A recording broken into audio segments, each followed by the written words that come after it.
All right, welcome back, everybody. Hope you all had a good weekend. I know some of you are away, and it's a little hard to adjust back into it, but we're near the home stretch of things. I know that a lot of you either are in the middle of or have recently given your Techne speeches. Some of you will soon be giving your Techne speeches. I warned you a couple weeks ago that we got through a lot of the history and theory of public speaking in the beginning of the semester, and at the end of the semester, we have lots of the actual practice of public speaking to do. So a lot of you are still in your Techne speeches, and that's a good place to be. But I want to give you as much time as possible to work on your final project for this class, and that is a small group deliberation. We've gone into some detail talking about strategies for persuasion, getting you ready for this. We talked a lot last week about civic and community engagement, and your deliberation is where you're going to combine those two things together. You're going to be working together in small groups, so we'll be back here next week, and I'm going to give you some advice over how not to kill each other when you're working together in small groups. But ultimately what you're going to be doing is working together to deliberate to try and find the best available option to solve some problem that your group agrees is a problem. You might not have a perfect solution, but you're probably going to have a couple different options and the best available option. So we're going to talk today about what deliberation looks like, and to go there we're going to talk about some of the history of deliberation and also a big theory from the 20th century called sphere theory. Sphere theory is just going to tell us where deliberation is happening and what kinds of people deliberate, where do they deliberate, how do they deliberate, and how do they do so effectively. The 20th century saw a lot of really big challenges with deliberation. Some of you can probably think through what some of those challenges might have been. We saw World War I, we saw World War II, we saw the atomic bomb, we saw civil rights, we saw anti-Vietnam protests, we saw lots of globalization. There's lots of things that different people were deliberating about and lots of very big problems. Your deliberations don't necessarily have to be on the same scale as some of those things, but it's important that you're aware of some of the pros and cons of deliberation and some of the opportunities and challenges that come along with it. So we talked for the last couple weeks or so about persuasion and some things about persuasion theory. And just as a reminder, I gave you a triangle of claim, evidence, and reasoning for you to think through. Try and look through the links among those different parts. We talked a lot about how to get backwards from claim and evidence to reasoning, because again, reasoning is often the weakest part of the argument. Another way of thinking about this that might be helpful for some of you is the concept of having an argument versus making an argument.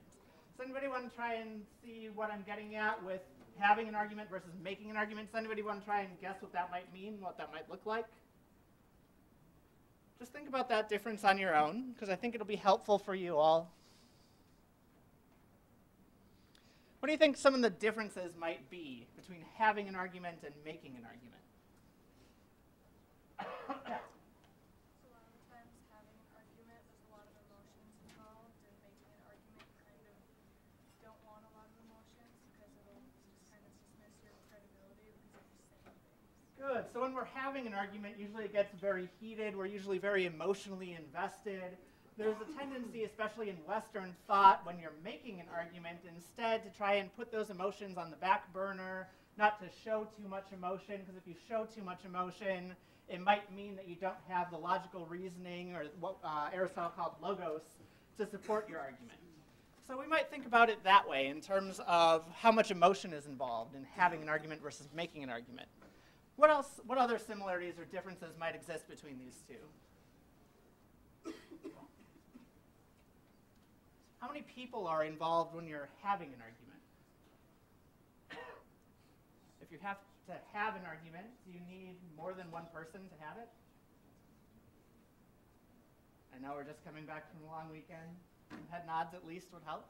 Usually when we're having an argument, you need at least two people, sometimes more than two people, to have that argument together. When we're making an argument, we're constructing an argument, sometimes we're writing an essay by ourselves, and we're sitting alone on our computer screen trying to persuade other people to join us, and maybe everybody already agrees with our position.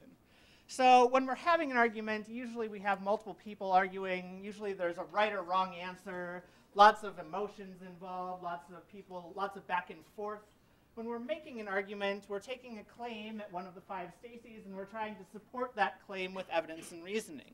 So I want you to be thinking about this because there are stakes involved in terms of how we frame deliberation. Deliberation is going to have elements of both of these things, and we're going to take deliberation in contrast to debate. There's a reason why I chose not to, even though I could have. I chose not to have you all at the end of the semester get into teams and debate each other. I'm going to instead have you do deliberation. So I want you to think through this tension between having an argument and making an argument. Making an argument is going to be using all of the tools that are available to you. One of Aristotle's early definitions of rhetoric was the faculty of observing in any given case the available means of persuasion. And he talked about ethos, pathos, and logos as ways to make an argument. Ethos being the perceived character or credibility of the sources that you cite, logos being the logical reasoning and the proof that you provide in your evidence, and pathos being those emotions that Ariana talked about. You'll want to probably have all three of those things involved when you're making good speeches. So one of the things that we have to be mindful of in this relationship is that a lot of what argumentation theory has historically been about is how do we manage uncertainty.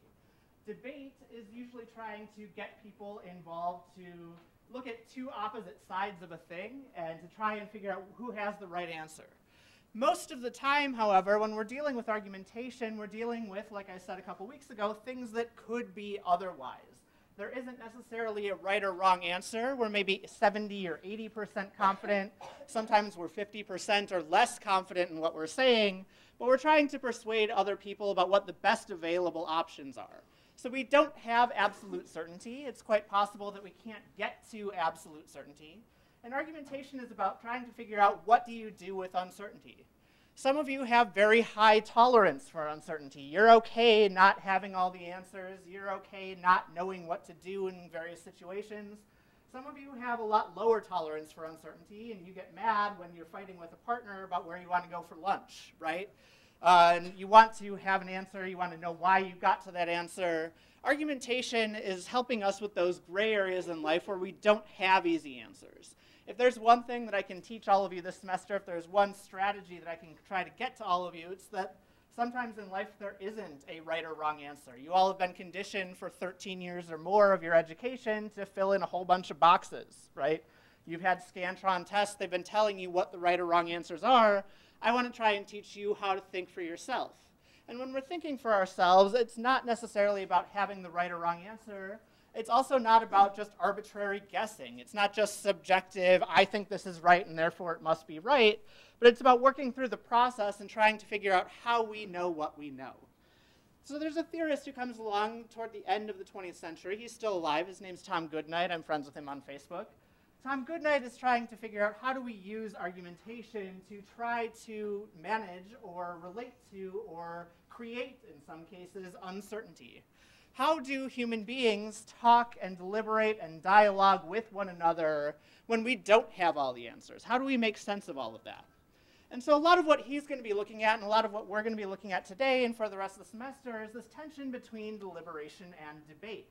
There are obviously some places where these might overlap, but part of the reason why I didn't want to have you all in debate teams is because sometimes it's a little bit hard to grade.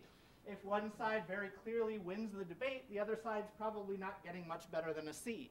If it's close to like 50-50 and it's hard to tell who won the debate, maybe both groups are getting A's, maybe both groups are getting C's. There are certainly good ways to grade argumentation and debate, but it can be really challenging. The other reason why I decided not to have you all do that is because debate often leads to a lot of anxiety for students. Debate, when it is coming down to having the right answer and a winning side and a losing side, often means that the stakes for not only your evidence gathering, but also your public speaking skills and your teamwork skills are much higher. So we're going to be staying in the realm of deliberation. And deliberation is not always about having the right or wrong answer, but deliberation is about how we all are in dialogue with one another. We talked a little bit at the end of class last week about invitational rhetoric. Deliberation's a little bit closer to that end of that spectrum from invitational rhetoric all the way to force. Deliberation is about getting people's voices heard. It's about getting arguments out on the table. It's about exploring options. And in some cases, it can be about finding the right answer. But in other cases, there may not be a right answer. Sometimes you have options A, B, C, and D, and they're all pretty terrible, and you don't necessarily want to do any of them. but you have to pick one, and then you pick the one that your group decides is the best. We're going to talk a lot next week about decision-making strategies, but there's a lot of really poor decision-making that happens when people don't deliberate, and they try to make those decisions on their own.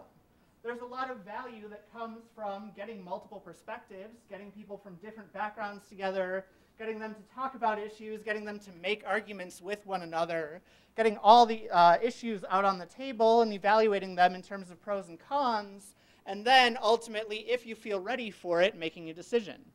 Sometimes deliberation can feel a little bit unsatisfying to students because you ended deliberation and you say, okay, we decided to explore this issue, we did this research, we came up with options A, B, and C, and we're not here to tell you which option you should choose.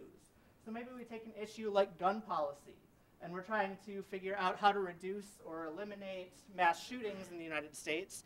We could talk through several issues and several different approaches to how to solve that problem.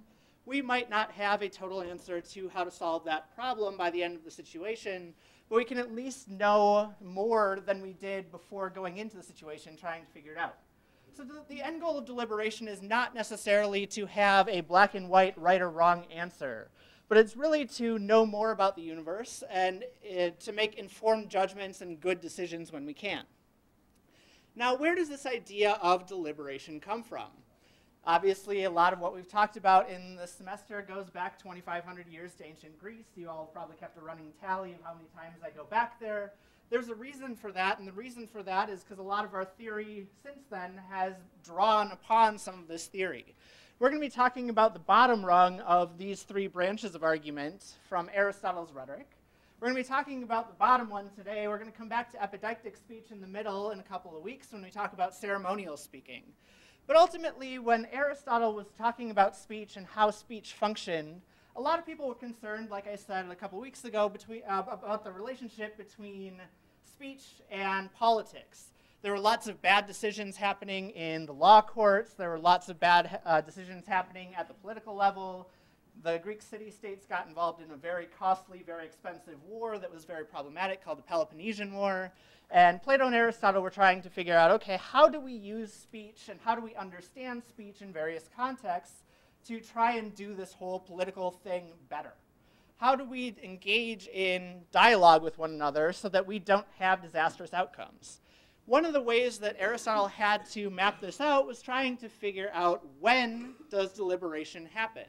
So some speeches that we give are past-oriented. They're what we call forensic or judicial speeches.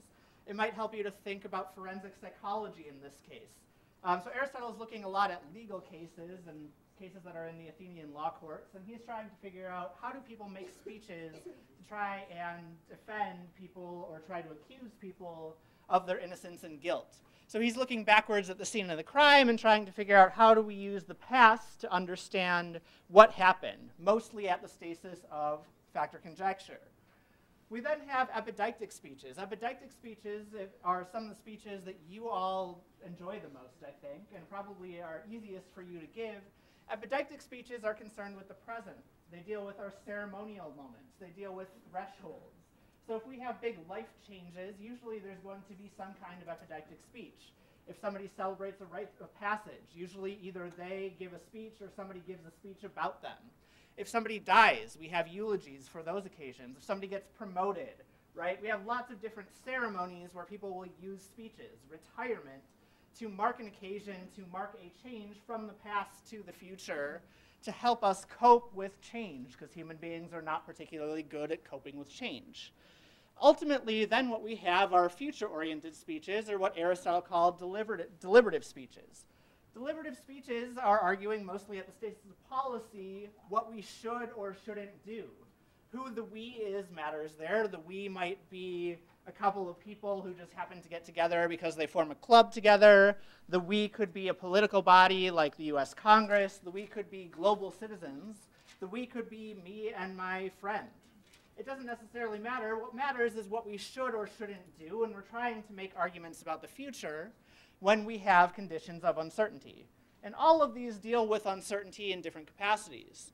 What we're going to try and do with our deliberations, the key root of that being deliberative, what we're going to try and do is try and recognize some problems that exist in our culture in our politics, in whatever you may do. Think back to last week when we talked about civic and community engagement.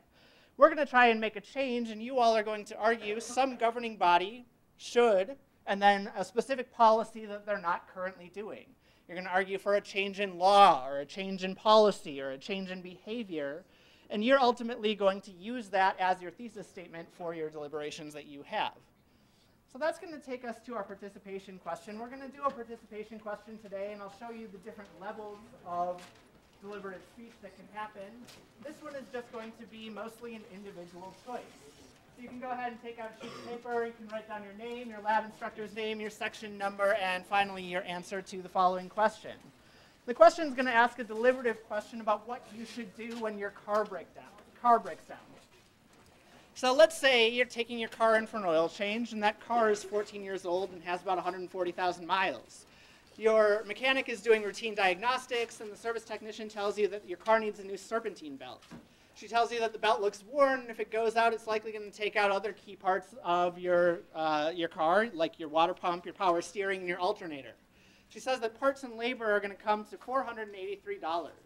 So my question for you is, do you decide to pay the $483 and replace it now, or do you decide you're going to take your chances and leave the mechanic and just drive it until you drive your car into the ground? So you can think about what you want to do in that situation. You have two options.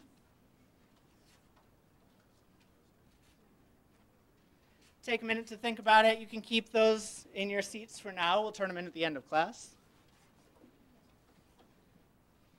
When you're ready, talk to a neighbor about the choice that you made. Why did you choose either to replace your serpentine belt or to take your chances with your car?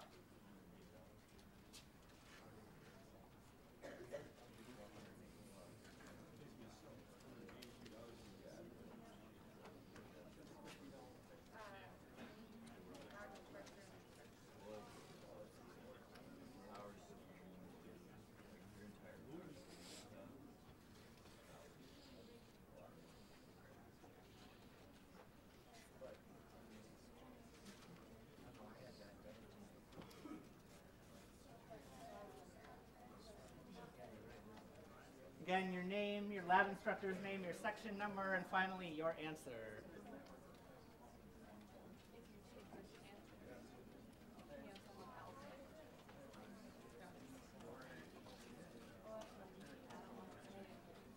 All right, you might not be finished.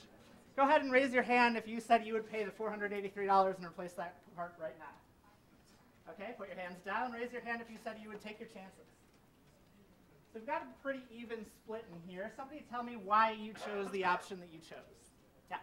$483 is a ludicrous amount of money for a serpentine belt. Agreed. Does the $483 go towards the pump, power steering, and the alternator? Nope, just go to the serpentine belt. Anybody else want to weigh in why you chose what you chose? Yeah. If you plan to use the car for a while, you might want to replace it, but if it's already 14 years old, you might get a new one. Okay, so your car is pretty old. You've been running it about 10,000 miles a year. It's 14 years old. You have 140,000 miles on it. You might get more mileage out of it. You might not get more mileage out of it. So some of it depends on how long you plan to keep your car for. Good. I thought I saw another hand over here. Maybe? Anybody else want to weigh in on what you decided? Yeah. I can get the money for the serpentine belt more easily than I can get the money for a new car. Okay, so I can come up with $500 now, better than I could come up with, let's say, maybe a couple $1,000 that I'd need for a more reliable car. Okay. Anybody else? Yeah. If you take your chances, if you know someone that is with cars, then you only have to pay for the parts and not the labor. Okay, so maybe you have a friend who's really good with parts, or really good with cars. Maybe you have a friend and you can buy the serpentine belt and have somebody else do it. Okay. Anybody else want to weigh in on this one? Good. Okay. $483 is a ridiculous amount of money to pay for this kind of service. That's not to say that it's not necessarily the right choice. A lot of you probably made a good choice by deciding to get your serpentine belt replaced. It can cause very serious damage to your car. I know this because this happened to me a few years ago. part of how you weighed in on this decision is trying to think through who is an expert, what expertise do you have, what expertise does the car sales technician have, what expertise do other people in your networks have, and how do I make a decision based on the information that I have? My understanding is that not a lot of you knew a whole lot about cars. I could be wrong about that. One of you knew that a serpentine belt usually costs about 60 bucks. You can get them as cheap as probably 35. I think on the high end, you're looking at maybe paying 80. That means that you're paying another $400 in labor for maybe 4 hours of labor. It doesn't take 4 hours to replace a serpentine belt. So they're counting on you not knowing how much you are going to be paying just for somebody to replace your serpentine belt for you. The best thing to probably do in this situation is to leave that particular mechanic, get a second opinion from another mechanic, and try and figure out what that mechanic says and how much they would charge you for getting a new belt.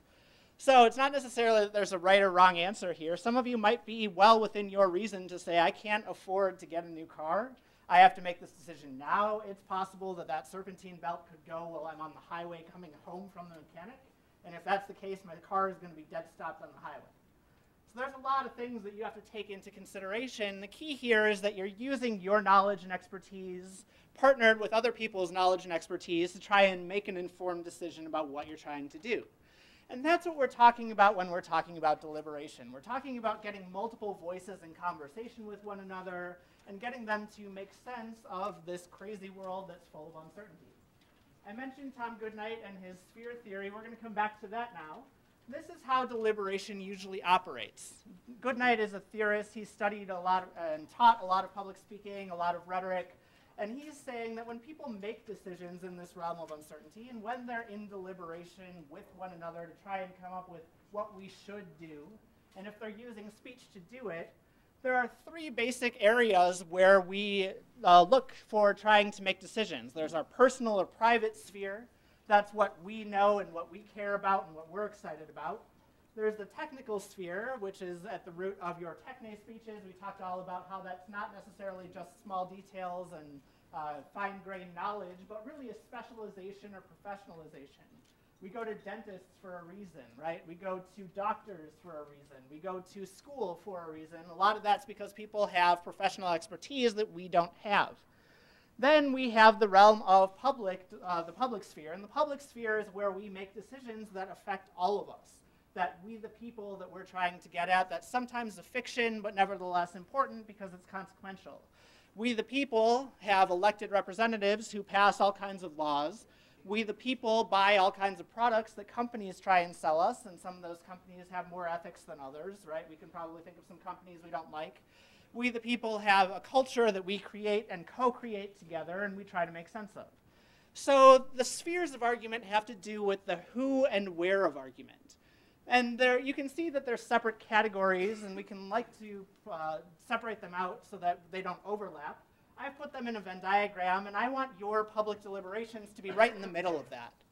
I want your public deliberations to include some things from your personal or private sphere that you all are excited about. I want them to provide some kind of expertise that go beyond what you and your group members know offhand, and so you're probably going to have to draw on some experts. You're probably going to have to cite some sources because other people know more about your topic than you do, and including their voices adds to your own ethos and helps you make your argument stronger. But ultimately what you're trying to do is make an argument for the public good. You're trying to figure out there's some problem out there and you want to go and solve that problem. So we're going to break down these spheres, but I want you to recognize that good deliberation often involves all three of them. If they're technical and public, but they don't have any of that private sphere category, people are probably going to lose interest. If it's only personal and public, then we probably don't have experts weighing in, even though their expertise might be helpful. If it's personal and technical, but it only affects individuals, then it's not really clear why we're deliberating about it or how it's going to help the greater good. So that's what we're after here. And in the United States and in a lot of cultures, we really try to separate out the realms of private and public. We have lots of things that we say are private goods. We have lots of things that we say are public goods. What I'm talking about that is the kinds of things that we pay our taxes for. There are some goods and services that we have that we want to have, like roads, like public education, that a lot of people could not pay for on their own. And so we have taxes so that we pool our money together, and that way we have a national highway system, we have safety regulations, we have things like that. There are a lot of things that we try to create publicly because they're too big for any individual to own.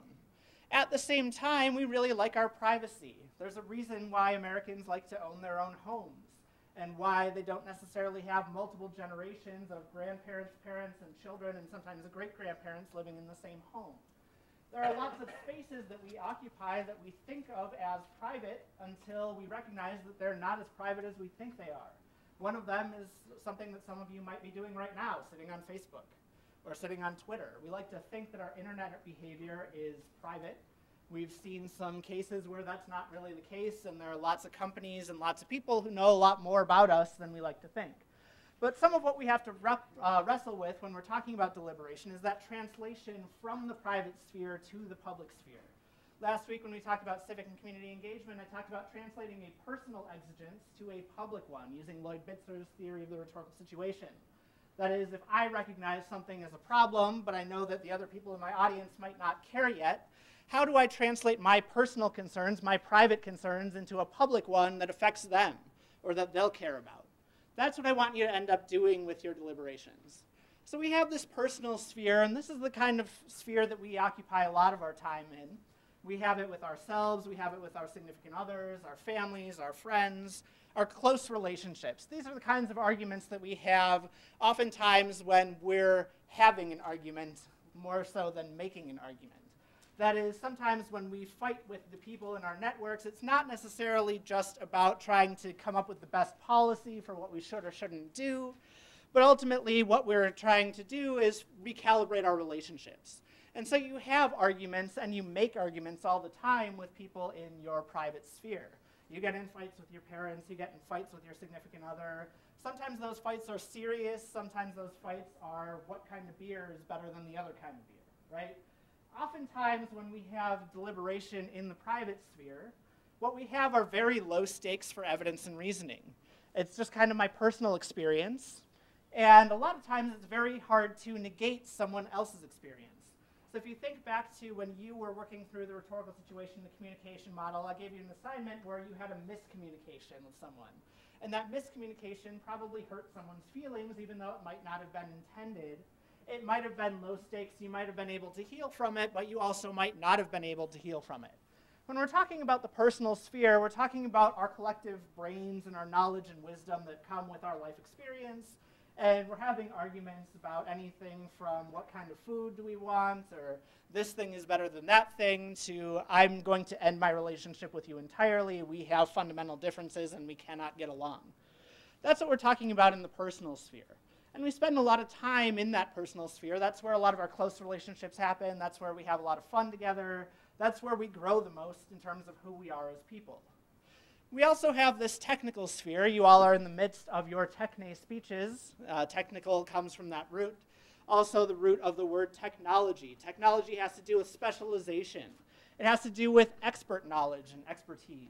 And so a lot of technical speeches will be about things that the average person doesn't know a whole lot about, but somebody out there in the universe is a specialist in it and can tell you if you have skin cancer, or they can tell you the history of some war that happened in 1974, right, in some other country.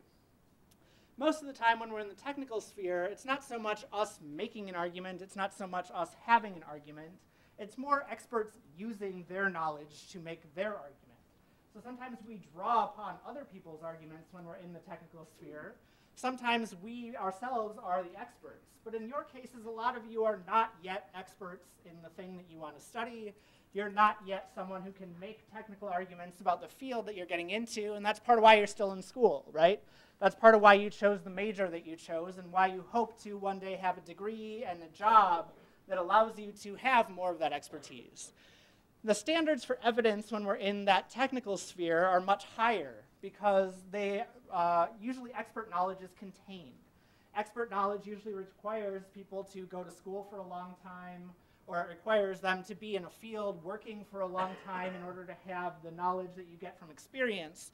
But usually the evidence that we hold our experts to is pretty high. And we usually have a lot of trust for experts. Not always. But we like to think that if you're an expert in something, that you should know what you're talking about and you should get it right. We've also seen lots of disasters where experts get things wrong. Experts get things wrong all the time. Think about some safety regulations that were in place, and maybe you had an environmental disaster because some rule wasn't followed, or because some expert said it's okay even though it wasn't okay, and so you had this big disaster where the oil spilled all over and you didn't plan on it, right? Most of the time when we're in that technical sphere, we expect a lot of our experts, and so we put them under heavy scrutiny.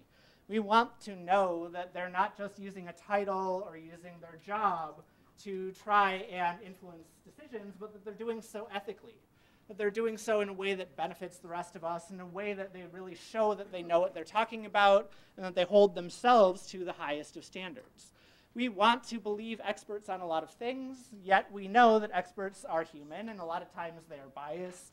A lot of times they are not as smart as they think they are. A lot of times they make bad decisions. But we like to rely on experts to help us when we don't have the answers. That's why a lot of you, when the mechanic said you have to pay $483 for your new serpentine belt, said, okay, you're the expert. You know more about cars than I do. The goal of technical communication is usually to try and preserve or create new knowledge and expertise, and most often to use that knowledge and expertise. We're trying to cultivate experts, again, usually through time, usually through experience, usually through credentials, to show why they know what they think they know and why they're qualified to talk about the topic that you're talking about. So a lot of you probably don't have technical expertise that you can bring to your topic, so you're going to have to borrow that from other people. Ultimately, what that takes us to is the public sphere, and the public sphere has to do a lot with what we talked about last week with civic and community engagement. The public sphere is where we make political and social decisions. Usually the who of the public sphere is we the people. It's a universal audience, it's a general audience. Sometimes it's a little bit more exclusive if you decide to make it that way. But it's not just me and my friends, it's not just me and some expert having banter back and forth, but usually it's about more than just the two of us or a small group. Usually it's a broader policy affecting a whole bunch of people, and we have to decide if we want to raise or lower taxes. We have to decide which things we want to fund and which things we don't want to fund. You all have a handout that I gave you on policy proposals, and it has a whole bunch of things that go wrong when people do problem solution speeches. Maybe it's not fair. Maybe we don't know where the money is going to come from. Maybe it's just not feasible, right? Those are all the kinds of things that we talk about when we're in the realm of the public sphere. The evidence for the public sphere is really kind of Machiavellian. It's sort of what you can get away with. It's what wins out in the so-called marketplace of ideas. So it's not necessarily that we rely on experts all the time, but sometimes we actually have human faces of people who have been affected by something who challenge the experts precisely because the experts, as limited or as focused as they are sometimes limited in their expertise. They see things only from the perspective of their training, and maybe sometimes they forget that it affects live human beings when they make decisions. So it's not always grounded in expertise, it's not always just grounded in my own knowledge and experience, but it's really more of a collective sense of identity.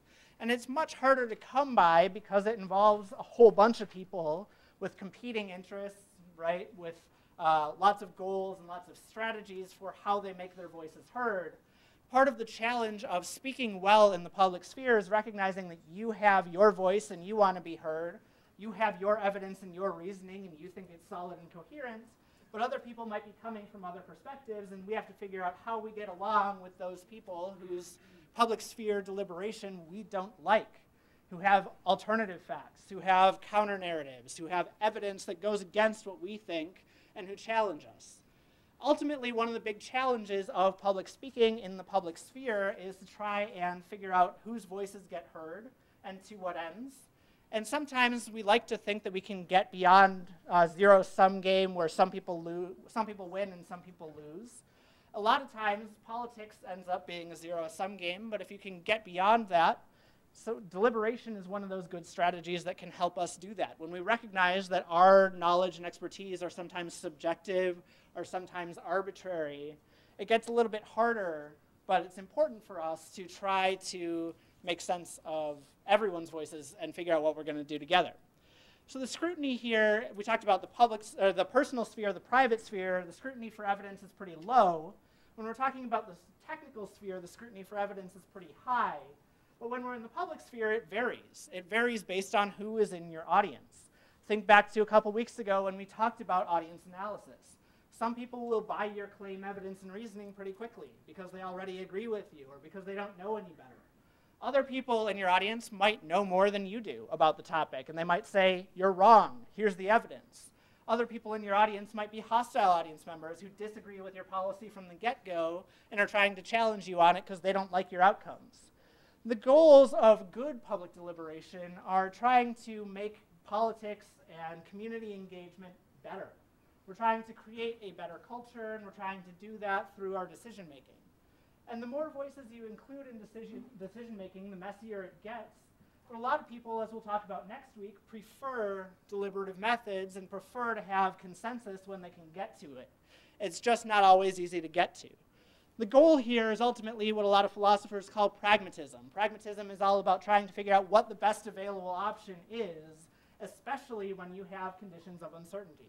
How do we make good, informed choices? How do we know that we've made the right decision?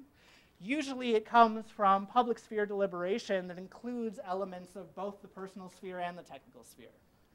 So Tom Goodnight gave us this theory of public spheres, or the sphere theory. So we have the personal, the technical, the public sphere. He has a couple of concerns about how he observes these things and how he recognizes them happening toward the end of the 20th and especially at the beginning of the 21st century. One of his concerns that he sees is that the technical sphere and the personal sphere have both expanded rapidly over the 20th century. So he saw the proliferation of weapons. He saw the proliferation of very specialized expertise. Lots more people going for not just master's degrees, but doctorates and postdocs. Lots of people specializing in a very narrow field like 18th century British literature. And what he sees is the personal sphere, the technical sphere, and the public sphere should all be equal, and good deliberation usually happens at the intersection of all three. But part of what's happening is that the private sphere and the technical sphere are eclipsing the public sphere. That is, the more time that we spend in our private lives, watching Netflix, on Facebook and Twitter, just talking and drinking with our friends, the less time we have for politics and the less time we have for social groups that people used to belong to. And also, the more we depend on our experts to tell us what to think and what to do. So he's really concerned about this because a healthy public sphere involves multiple people from multiple perspectives talking to one another. But people who have very broad private spheres don't really care all that much about the public sphere. And the technical experts sometimes get things wrong and screw us all over. And so when we default to experts to tell us what to do, what happens is we lose that public sphere ability to think critically, to deliberate, to have our voices heard. We either just say, I'm going to retreat to my private sphere and I'm just not going to deal with politics and with culture, I don't care. Or when there's a crisis, we say, well, somebody is an expert in nuclear physics, they can tell us what to do if North Korea decides to bomb us tomorrow, right? The public sphere is something that is really very much under threat. And this is something that a lot of people in political science and sociology and communication and the humanities are very concerned about. People used to do a lot more public deliberation. People used to be a lot more involved in community groups, in voting, in other mechanisms of expressing our civic and community identities. Goodnight's very concerned that the other two spheres have expanded so much that the public sphere is being eclipsed. We don't know how to have good public deliberation anymore, and that's part of why you all are getting a public deliberation speech at the end of the semester. I want you to get some practice in this so that you can say, I do know how to do this. I can do it, and I can do it well. Without knowing it, I actually accidentally defaulted to Goodnight's spheres of argument last semester in creating your speeches, right? Your first speech was a personal speech about a group or about something in your own life. Your second speech was a professional speech about who you are and who you want to be professionally. Your third speech here is going to be a public deliberation. We're going to get some tools next week for helping you get better at making that sphere bigger again, making that sphere as good as it can possibly be again.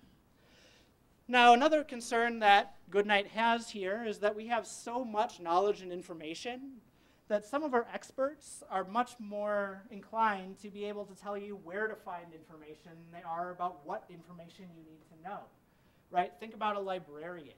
A librarian can tell you where in the library to find that book you're looking for, even if all you know about it is that it has a red cover and you don't know the title of it. There are lots of, we talked about this when we talked about memory, there are lots of places where we know to go to if we don't have the answers. A lot of people will turn to Google and will trust Google as something of an expert, recognizing that Google has lots of information, lots of experts contribute to Google, but Google suffers from some of the same problems that Wikipedia has, right? Lots of people can put anything they want to on the internet. Things that aren't all that important are suddenly right up there with things that are vastly important, and some of that information's true, some of it's false, some of it's not so sure.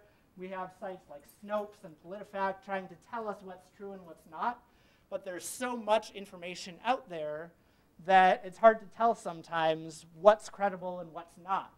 And so what I want you to try and do is push yourselves beyond the realm of just looking for the first couple of results that you find on Google, and actually trying to engage in that deliberation process where you interact with experts who know what they're talking about, or where you find out that information for yourself so that you can know if you want to pay for that serpentine belt, or if you're paying an extra, $350 more than you should in parts and labor for that. Another big concern that Goodnight was expressing, and this was in 1982. This was like 20-some years before Facebook happened. This was really before computers and the internet took off. Goodnight wrote this piece on public sphere, or on sphere theory, and he was saying the private sphere has already expanded so much by way of communication technology through radio and television in the 20th century. And he rightly predicted that in the 90s and the early 2000s, the private sphere was going to keep expanding as he saw computers and the internet take off. And think about how many hours a day some of you are glued to your phones. I'm guilty of it too sometimes. We have lots of private sphere information. Sometimes we can tell people more about the Kardashians or more about Game of Thrones than we could about, say, educational policy or about terrorism. Some of us are just not expertise, and we spend a lot of time in that private sphere. One of my challenges for you all is to figure out how to get out of that private sphere, especially for those issues that matter to you. I mentioned last week that some of you might not think of yourselves as particularly civically or communally engaged, but I mentioned also that a lot of you don't expect to become that way until something tragic happens to you or to somebody you care about. And so I want you to have the tools to be able to express yourselves, and you're going to need those tools in order to do that. So I want to give you some opportunities to practice here. We're going to engage in deliberation. As you do your deliberations, I want you to think back to what I taught you about persuasion theory. The more that you can get your claim, evidence, and reasoning to cohere, the more they make sense, the stronger cases you make for them, the more you can work backwards and figure out what your reasoning is and where it might be faulty, the better chances you have at arriving at the best possible solution. You also have that policy proposals handout. All of you are doing a policy proposal. It's a problem solution kind of speech. You're going to be using that policy proposals handout to try and think through what might hostile audience members say to that best available option that I'm proposing. Remember that when you're proposing something new, human beings as a general rule, and not all the time, but a lot of the time, are not very happy with change. A lot of people like the way things are working now. They're afraid that if something changes, they're going to lose rights and privileges that they used to have, and so they use strategies to try and combat change. A lot of people are on that foundation side of the spectrum more than they are on the engagement side of the spectrum. You and your group are going to be, by default, on the engagement side of that spectrum, trying to create some kind of policy change. When you do that, you need to be aware that what a lot of argumentation scholars and legal scholars call the burden of proof rests upon you. The burden of proof basically means that if all the evidence is out there, people are more likely to accept the status quo the way things are now than they are to accept change. And so you actually have to work harder as the person advocating change to prove that change is necessary, because otherwise people are going to be really resistant to it.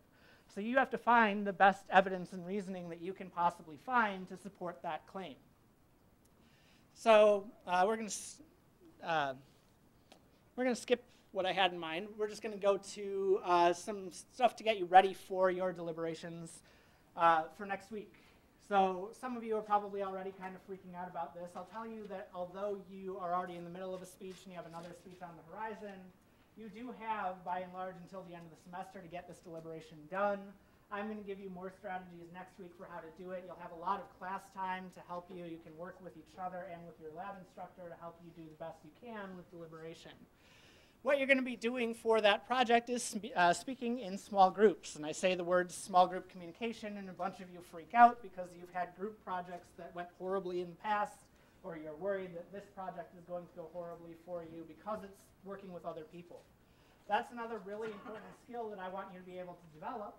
And part of what comes along with that is that your assignment actually should be easier than the speeches you've had to do on your own.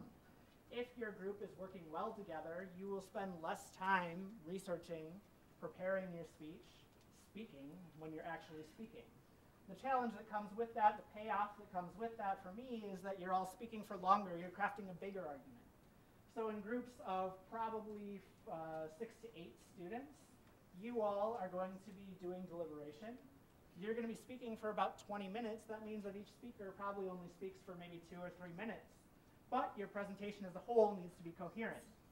The rules for my online students are going to be a little different. They're going to be in smaller groups because small group communication online is much harder. But as a small group, you're going to give a 20-minute or so problem solution speech at the Stasis of Policy. Part of the challenge of giving a problem solution speech is you have the burden of proof. You have to prove that your solution is the best available option. To help you with that, what I'm going to encourage you all as a group to do is to seek out several options. So you as a group are going to decide what problem you want to tackle.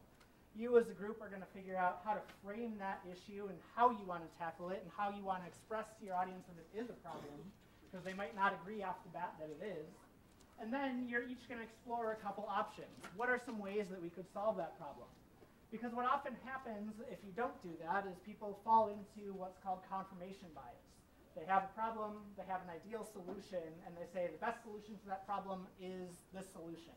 And they seek all of their evidence backwards. They find their conclusion first and find the evidence and reasoning to support it.